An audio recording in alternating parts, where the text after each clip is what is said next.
음악이라 그러면 주님이 힌두르 음악이 입으셨는데 어떤 증거하는 분이 힌두르 음악이 입은 사람이면 그 예수님이 아니죠. 그 마찬가지로 은혜가 충만한 사람이 아니면 예수님이에요. 성경 말하는 예수가 아니에요. 진리가 충만하지 않으면 성경 말하는 예수님이 아니에요. 그 무슨 뜻이냐? 근데 여러분들이 이 말을 형제들 잘못 얘기해요. 은혜와 진리는 율법이 아니에요. 그러니까 율법으로 해석하는 분들이 있어요. 은혜는 물론 그 율법이 아니죠. 그 진리를 율법으로 해석하는 분들이 있어요. 그래서 은혜만 얘기하면 진리도 얘기하라. 박경재는 맨날 사랑만 얘기한다. 그런 분이 있어서 진리 얘기도 않고. 진리는요, 바른 길을 가르치는 게 진리예요. 너무 정교하게. 이 진리가 법이라면 그걸 어기면 벌이 따라오는 거예요. 정죄가 따라오는 거예요. 그러니까 진리는 법이 아니기 때문에 정죄가 없고 또 벌이 없어요. 바른 길을 가르치는 그게 그 은혜와 진리거든요. 제가 이제 증거해 드릴게요. 영무 4장 보시면 영무 4장 보세요.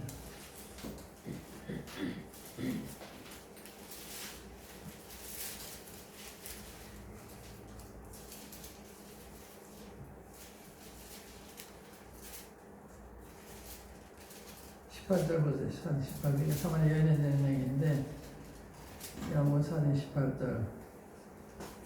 내가 남편 다섯 있었으나 지금 있는 자는 내 남편이니 내 말이 참되도다. 거기 보면 16절부터 읽어볼게요. 16절에 가라사대 가서 내 남편을 불러오라. 여자가 대답하여 가로되 나는 남편이 없나이다. 예수께서 가라사대 네가 남편이 없단 말이 옳도다. 네가 남편 다섯이 있으나 지금 있는 내 남편이 아니니 내 말이 참되도다. 무슨 뜻이에요? 주님이 이런 부도덕한 여자 찾아가셨다 이 말이에요. 은혜예요, 은혜. 율법을 가지면 안 찾아가죠. 멀리하죠. 그러니까 유대인들이 사마리아인들을 상종하지 않잖아요. 혼혈족이기 때문에 부정하다 해서 상대를 안 해요. 그 동네도 안 가요. 여기도 보면 그 예수님이 사마리아로 통과해야 하겠느냐는 사마리아 일부러 가세요. 또 비판받는 일이에요. 유대인들이 사마리아 교점 안 되는데 주님은 왜 가셨느냐? 내 딸이니까. 이게 다른 거예요. 무슨 얘기를 하든 나한테 돌을 던지든 내 딸을 사랑하니까 찾아가신 거예요. 탕자가 올 때 다내가 맞이하는 것처럼. 그러니까 주님이 은혜가 충만하신 분이죠. 제가 어떤 영혼이 충만한지 얘기하는 거예요. 그러니까 그 진리가 충만하는 것인데 율법이 아니다. 율법이면 못 찾아가요. 이래서 돌려쳐야 되니까. 무슨 말인지 아시겠죠? 진리는 그런 거다. 이건 또 8장 보세요. 8장. 여기 이제 여러분들 아시는 얘기죠.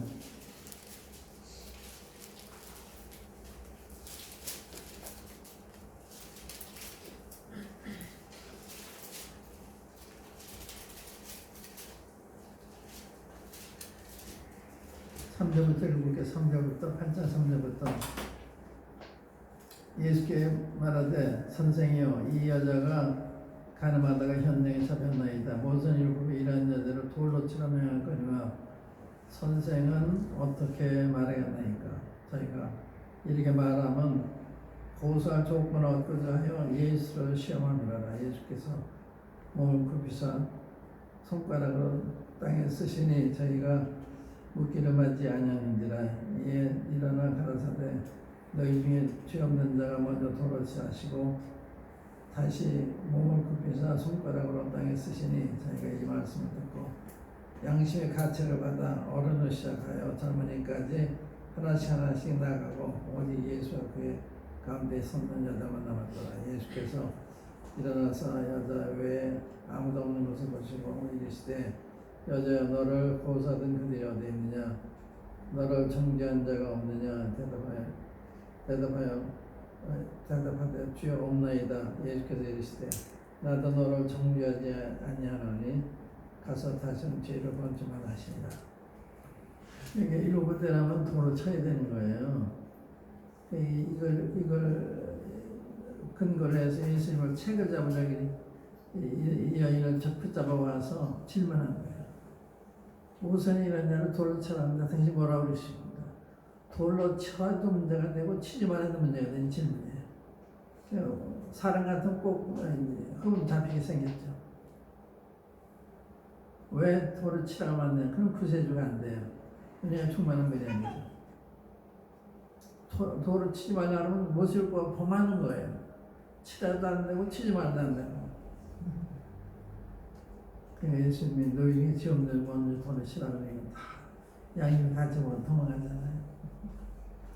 그 다음에 여자분 나왔을 때 너를 고소한 적이 없느냐 너를 정죄가 없느냐는 주여 없나이다. 나도 너를 정죄하지 않으니 이게 은혜야. 주님은 정죄할 수가 있죠. 정죄하러 오신 분이 아니고 정죄받은 사람 구원하러 오신 분이니까. 그 다음에 가서 다시는 죄짐을 이게 진리예요. 진리를 바른 길을 인도하시는. 그게 그리스도인의 자세가 이래야 되는 거거든요. 남을 정죄하는 데 빠르고 나도 용서받아 용서할 줄 알아야 되는데 어떤 때는 우리가 이런 점에서 율법적인 사람 은혜를 부정한 사람처럼 행동할 수가 있어요. 그래서 주님은 은혜와 진짜 충만하시기 때문에 은혜로 대하셨다. 진리로 대하셨다. 그런 말씀이에요. 그러니까 주님은 은혜가 충만하시니까 정말 충만한 분이시죠. 그렇지 않으면 율법대로만 여주 죽어요. 주님이 살리십니다. 당신이 여자의 죄에 대한 벌을 십자가에 받으신 거예요. 우리가 받아야 벌을 대지 말아요. 그게 구속이거든요. 그 다음에 이번에 17장 보겠습니다. 17장. 10장 보면 13장 보겠습니다. 13장.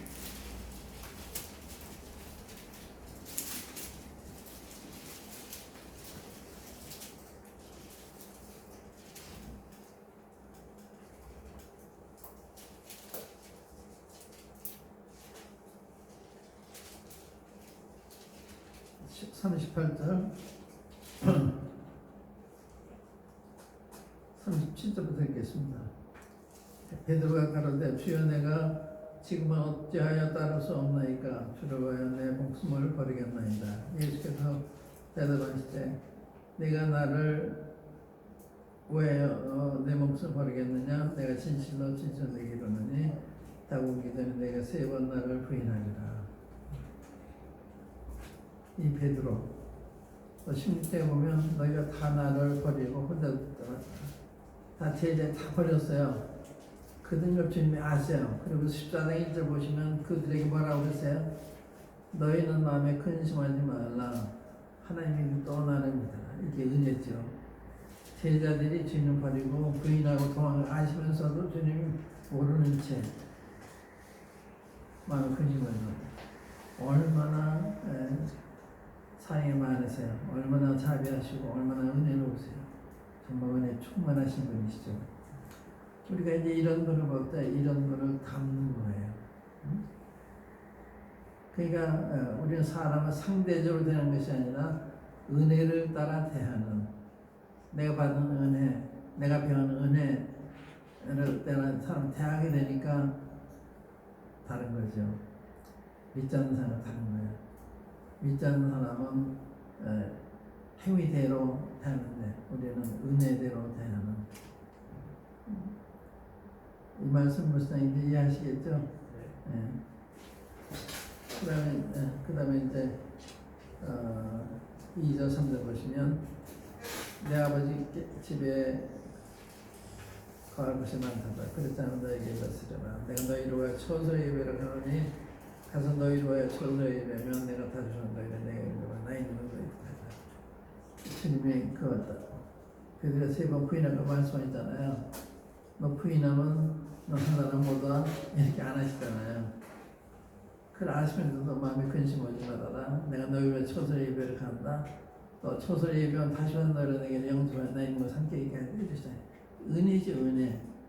주님은 100% 은혜로 구원하시고 은혜로 대하시는 거예요. 은혜로. 행위대로 대하니 은혜로 대하는 거예요. 참, 이 은혜를 깨달을 때 우리가 주님 말씀을 더 존중하고 더 순종하고 주님 뜻을 살기 더 원하게 되는 것이죠. 그래, 은혜가 우리를 양육하는 거예요. 은혜가 우리를 더 경건하게 만드는 거예요. 이게 은혜라고 하는 것이 우리를 방종하게 만드는 게 아니에요. 그건 잘못 생각하는 거예요. 그 다음에 이제 13장 1절에도 13장 1절에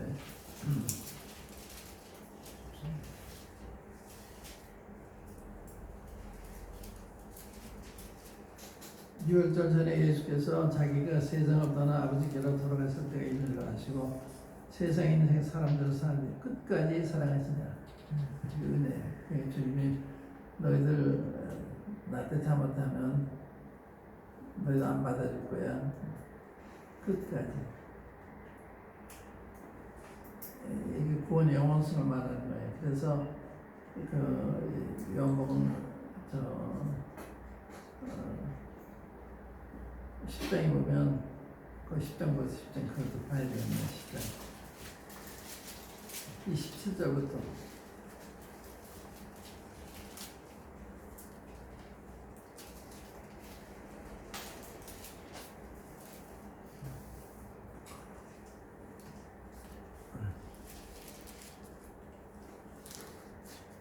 내 양은 내 음성을 들으며 나는 저희를 알며 저희는 나를 따르느니라. 여기 내 음성을 듣는다. 이게 이 구원받은 증거예요. 구원받으면 주의 말씀 분간을 해요. 구원받기 전에는 그 말씀과 분간이 안 되는데 분간이 되는 거예요. 그래서 구원에 대한 말씀도 들어오고 확신에 관한 말씀도 들어와서 확신 가지게 되고 그렇게 된 거거든요. 내 음성을 들으며 나는 저희를 알고 저희는 나를 따르느니라. 두 가지.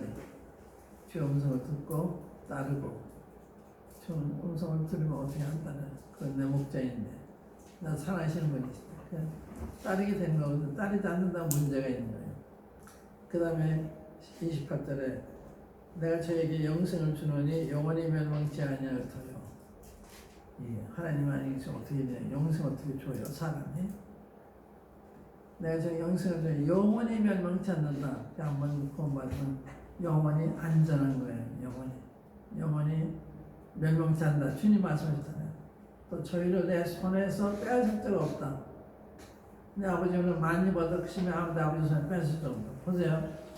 주님 믿는 거는 내가 주님 꼭 붙들어야지 그게 아니에요. 주님 나를 꼭 붙들고 계시구나. 그래 안심하는 거예요.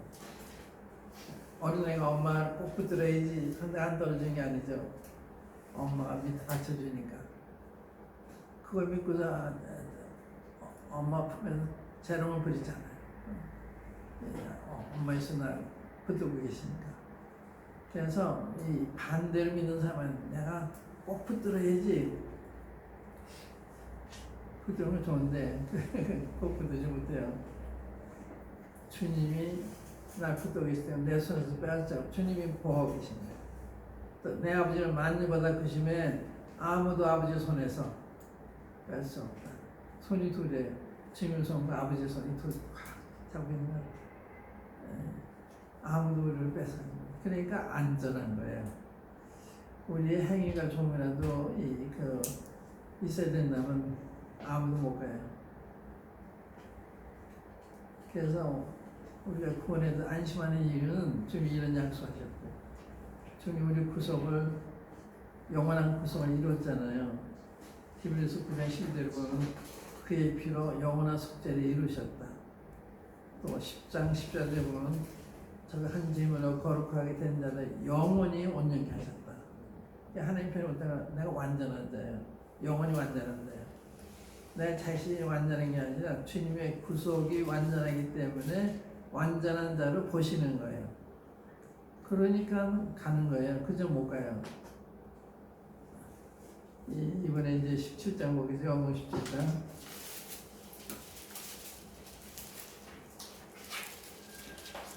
6절 보겠습니다. 여기 주님이 기도하시는 건데 아버지 앞에 이제 14절부터 16절까지는 제자 떠나가시면서 필요한 말씀을 하세요. 권면도 하시고 경고도 하시고요. 격려도 하시고 그러는데 17장은 이제 아버지 앞에 부탁하는 기도 하시는데 6절에 보면서 어떻게 아버지 앞에 아뢰는지 지금 주님이 우리 위해서 기도하시잖아요. 아버지 앞에서 무슨 기도하시냐 이런 기도하시는 거예요. 6절 보시면 세상 중에서 내게 주신 사람들에게 내가 아버지의 이름을 나타내었나이다. 저희는 아버지의 것이었는데 내게 주셨으며 저희는 아버지의 말씀을 지켰나이다. 아버지 말씀 지켰어요? 저는 부인하는데 지금 벌리 도망가는데 그런데 하나밖에 안 지켰는데 전부 지킨 것처럼 말씀하시는 거예요. 사랑하시기 때문에 그렇게 안 보이시는 거예요. 사랑은 맹목이란 말이 있잖아요. 그러니까 우리를 살펴서 이렇게 검사처럼 이렇게 죄가 있나 털어내고 뭐 그런 게 아니에요. 아시면서도 주님이 이 사람들 믿기 전부터 아시죠. 믿은 후도 어떻게 할 것도 다 아시죠. 그런 가운데 구원하셨잖아요. 그런데 구원받으면 아무렇게 살아야 되느냐 그러잖아요. 징계가 있어요. 정죄는 안 받는데 징계를 받아요. 무서워요. 징계가요. 그러니까 구원받았다고 마음대로 살아야 되는 거 아니에요. 주님이 정확하게 우리를 채찍질하세요. 그러니까 주님을 초달하시는데 어떤 부모들은 때릴 때도 안 때리고 안 때릴 때 때리고 그러는데 주님은 정확하세요. 때리면 꼭 때리세요. 그분을 피해갈 수 없어요. 왜 그러냐? 사랑하시기 때문에. 사랑하시면 주님이 손을 대시는 거예요. 그건 정죄가 아니고 채찍이죠. 좋은 사람들하고. 너 그러면 안 된다. 근데 여기는 다 지켰다고 그러시잖아요.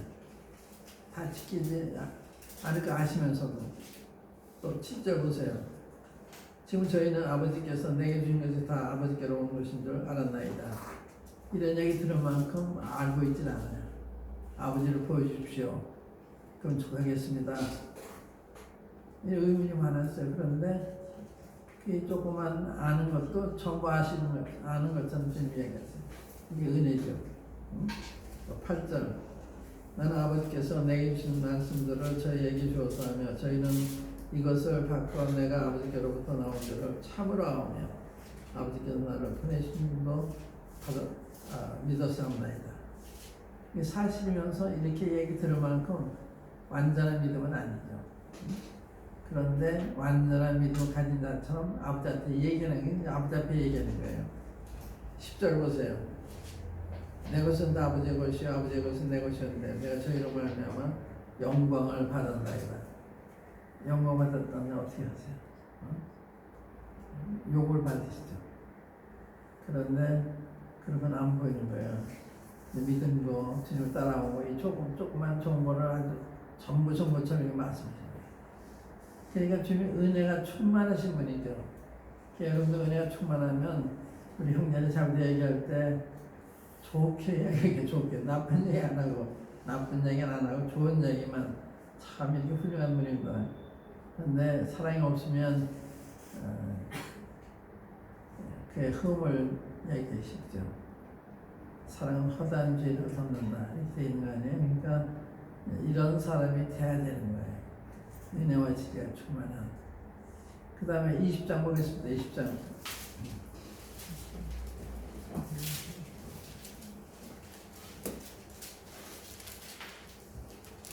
19절.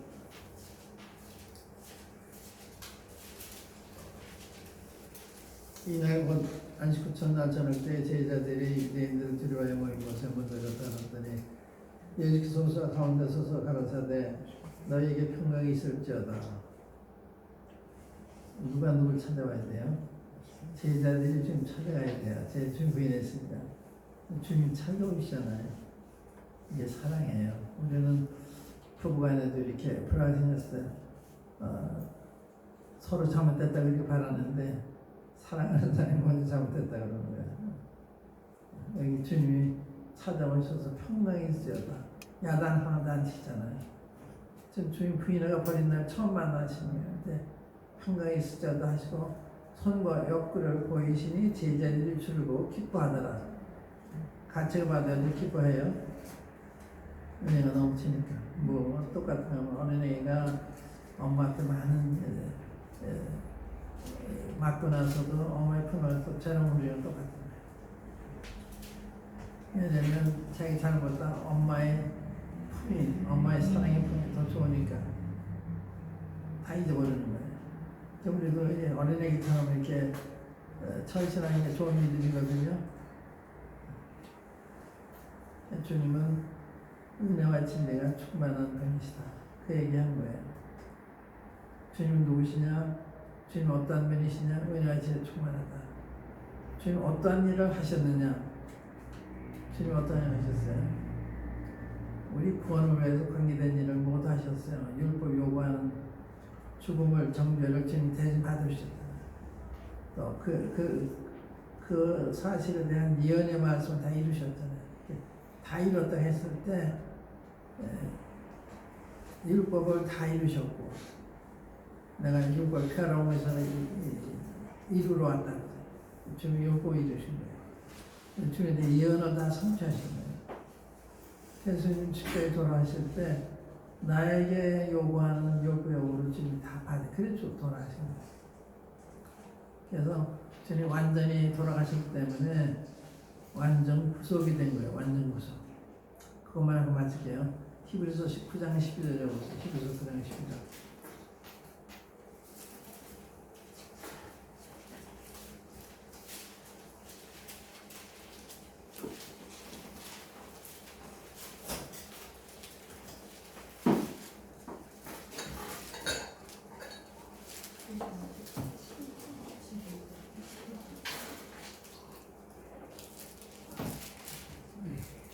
읽겠습니다.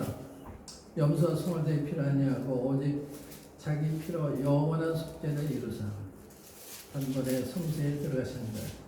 여기 영원한 속죄를 이뤘다는 게 강조점이에요. 염소 소화제 피는 영원한 속죄가 안 돼서 자주 같은 제사를 드려야 되잖아요. 죄 짓고 제사 드리고 그 용서 받아요. 또 죄를 지니까 또 제사를 드려야 돼요. 자주 같은 제사를 드려야 돼요. 근데 주님은 한 번에 영원한 제사를 이미 끝난 거예요. 십자가에서 영원한 속죄가 되기 때문에 주님의 제물의 가치가 영원하니까 주님이 영원한 분이시니까 속죄가 영원한 거예요. 영원한 속죄를 그렇기 때문에 우리가 안전한 거예요. 주님이 죄에 대한 것에 영원한 값을 다 내셨잖아요. 또 주님 말씀이 내가 능력으로 너 찾고 있기 때문에 아무도 뺏어갈 수 없다. 또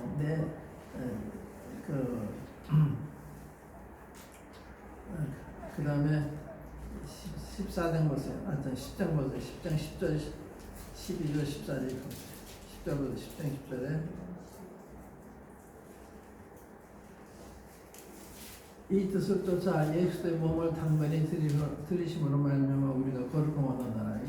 거룩함 얻었다고 그랬죠? 거룩해지라는 말씀 아니에요. 주님이 몸이 희생됐을 때 우리가 거룩함을 얻었다. 그래 성도라고 그러는 거예요. 성도란 말은 죄인이란 말의 반대말이거든요. 성도 같은 말이에요. 우리는 성도가 아닌데 성도로 봐주신 거예요. 그래서 히브리서 4장에 보면 하늘의 후신을 받은 거룩한 형제들아 그러잖아요. 거룩한 형제들. 그 맞는 말이에요. 여러분의 죄가 거룩하지 않은데 거룩하다고 불러주신 거예요. 성도라 부르심 받았다고 그러잖아요. 그 다음에 14절부터 14절 보시면 12절에 오직 그리스도는 죄를 위하여 한 영원한 제사를 드리시고 하나님 우편에 대해서 한 영원한 제사를 드렸다. 그래서 영원한 속죄가 된 거거든요. 그러니까 다시 제사를 드릴 필요 없고 이게 영원하지 않은 자주 같은 제사를 드려야 돼요. 이게 이제 주님 단번에 제사를 통해서 영원한 속죄를 이루셨기 때문에 이제는 제사가 필요 없는 거예요. 제물이 필요 없는 거예요. 14절 보시면 저가 한 제물로 거룩하게 된 자들을 영원히 온전케 하신다. 굉장히 말씀이죠. 온전케 하셨다. 영원히.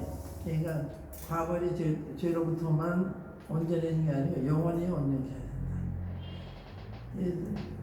참 놀라운 얘기죠. 우리에게 그저 거저 주어진 거예요. 우리는 잘못하는 게 많잖아요. 근데 사탄이 이거 따지시면 아무도 할 수는 없을 거예요. 근데 주님 제물을 통해서 우리를 구속하시기 때문에 영원한 속죄가 됐고 또 영원히 완전한 죄가 된 거예요. 그래서 17절에 보면 또 저희 죄와 저희 부분 내가 다시는 기억하지 않겠다. 절대 주님 기억 안 하세요. 사람은 용서하고 죄를 기억해요. 근데 주님은 안 그래요. 주님은 기억 안 하시는. 여기까지 질문해 주시고 여기까지 끝내겠습니다.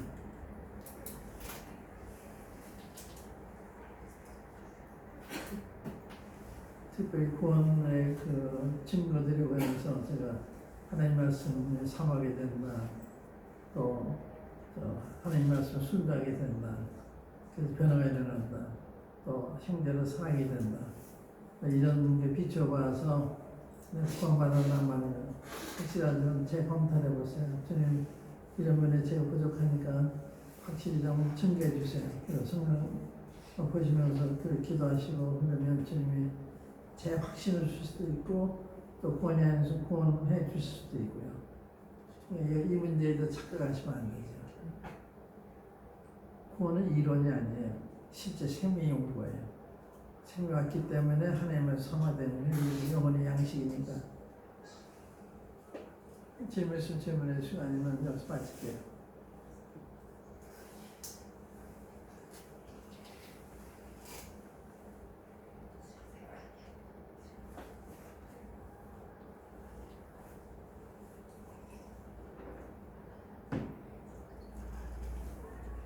그럼 기도가 마치겠습니다. 아버지 하나님, 아버지 하나님 저희의 구원 계획을 이렇게